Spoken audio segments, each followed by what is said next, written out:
ভারতীয় রেলের ইতিহাসে আজ এক নতুন অধ্যায়ের সূচনা হলো। হরিয়ানায় গড়ালো দেশের প্রথম হাইড্রোজেন ট্রেনের চাকা। আনুষ্ঠানিকভাবে প্রধানমন্ত্রী উদ্বোধন করলেন এই হাইড্রোজেন ট্রেনে।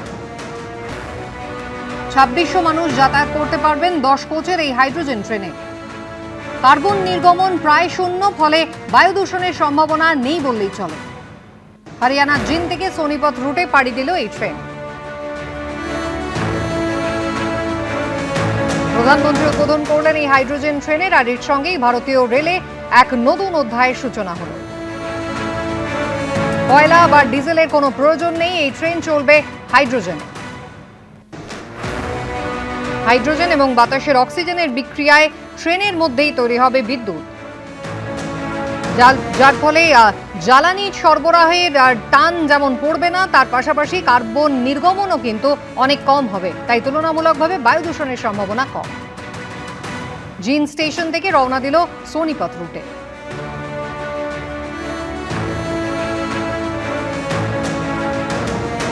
রেলমন্ত্রী অশ্বিনী বৈষ্ণব তিনি উপস্থিত ছিলেন। প্রধানমন্ত্রী তিনি উদ্বোধন করলেন এই ট্রেনে।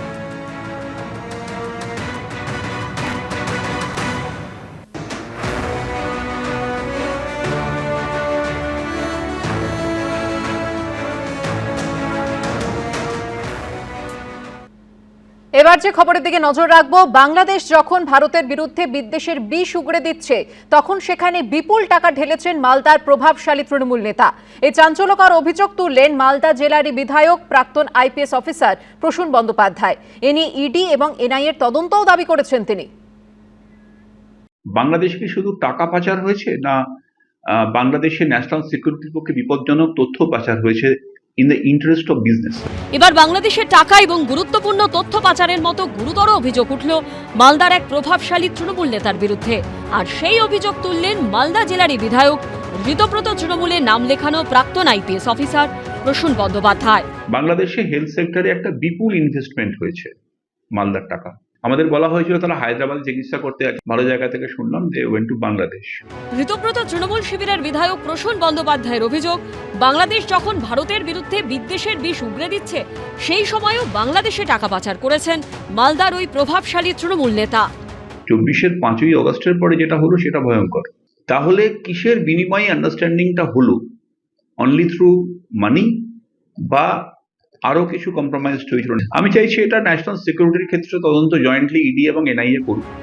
সম্প্রতি তৃণমূলের তহবিল নিয়ে তদন্তে নেমে কেয়ারওয়েল অ্যাভিয়েশন ইন্ডিয়া প্রাইভেট লিমিটেড নামে একটি সংস্থার মালিকানাধীন 5টি জায়গায় ইডি তল্লাশি চালায়।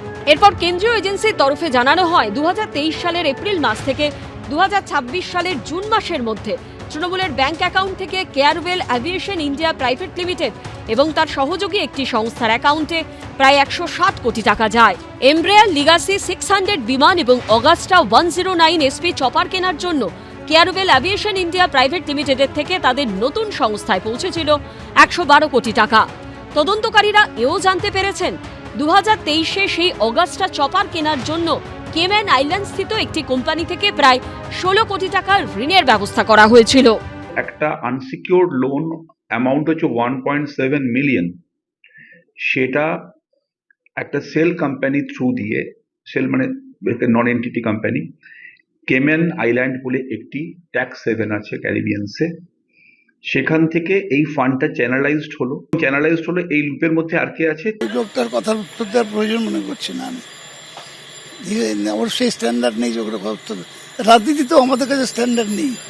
ওর যেখানে চাকরি করেছে, কিন্তু ওর স্ট্যান্ডার্ড রাজনীতিতে নেই। ও আমাদের মিটিংয়ে কতবার যে বলেছে আমাকে ছবিটা তুলতে দাও, মিনিস্টার তুলতে দাও, তখনই আমার সন্দেহ হওয়া উচিত ছিল যে পরিকল্পনা অনেক আগের।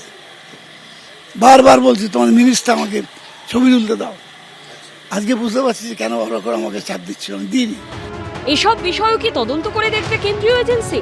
সোমক লাহিড়ী ও আশাবুল হোসেনের রিপোর্ট, এবিপি আনন্দ।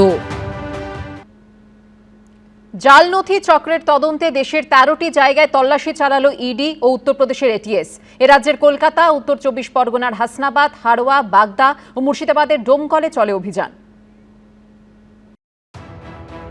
জঙ্গি কার্যকলাপে মদত ও জাল নথি চক্রের তদন্তে এবার রাজ্যে একযোগে অভিযান চালালো ইডি ও উত্তরপ্রদেশের এটিএস। কলকাতা, 2 চব্বিশ পরগনা, মুর্শিদাবাদ, উত্তরপ্রদেশের সাহারানপুর সহ দেশের 13 জায়গায় চলে তল্লাশি। সূত্রের খবর, রোহিঙ্গা ও বাংলাদেশি অনুপ্রবেশকারীদের ভারতে ঢুকিয়ে টাকার বিনিময়ে জাল নথি তৈরি করে দেওয়ার একটি চক্র সক্রিয় হয়ে উঠেছিল। মোটা টাকার বিনিময়ে অনুপ্রবেশকারীদের আধার কার্ড, প্যান কার্ড, ভোটার কার্ডের মতো নথি তৈরি করে দিত এই চক্র। এই ভুয়ো নথি নিয়ে দেশজুড়ে ছড়িয়ে পড়ত অনুপ্রবেশকারীরা। জাল নথি তৈরির এই চক্রের হদিশ পেতে তদন্তে নামে উত্তরপ্রদেশের এটিএস। কোটি কোটি টাকার আর্থিক লেনদেনের অভিযোগ সামনে আসতে আলাদা করে তদন্তে নামে এনফোর্সমেন্ট ডিরেক্টরেটও। সূত্রের খবর, এনজিও, মাদ্রাসার নাম করে বিদেশ থেকে কোটি কোটি টাকা আনা হতো। এই ঘটনার তদন্তে বৃহস্পতিবার উত্তর 24 পরগনার হাসনাবাদে তৃণমূল নেতার বাড়িতে পৌঁছে যায় উত্তরপ্রদেশের এটিএস। প্রভাবশালী ব্যবসায়ী আব্দুল্লাহ গাজী ও তাঁর ছেলে রামেশ্বরপুর এলাকায় মাদ্রাসা ও ইতিমখানা তৈরির নাম করে বিদেশ থেকে প্রচুর টাকা এনেছিলেন বলে অভিযোগ। 2 বছর আগে এটিএস এর হাতে গ্রেপ্তারও হয়েছিলেন তৃণমূল নেতা আব্দুল্লাহ গাজী। একই ঘটনার তদন্তে বাগদার গাঙ্গুলিয়া এলাকায় বিক্রম রায়ের বাড়িতে অভিযান চালায় ইডি। সূত্রের খবর, বিক্রম রায়কেও 2024 সালে গ্রেপ্তার করেছিল লখনৌ ক্রাইম ব্রাঞ্চ। বর্তমানে তিনি জামিনে মুক্ত। বিক্রমের খুঁজতে এসছে। বিক্রম উকিল মৌরির কাজ করে ওই বনগার কোর্টে। ও তো জামিন দিতে যায়, আবার এই যাবে 28 তারিখে। কি কিসের জামিন নেবে? ওই হচ্ছে লগ্নে ছিল, তাই সেই জামিন।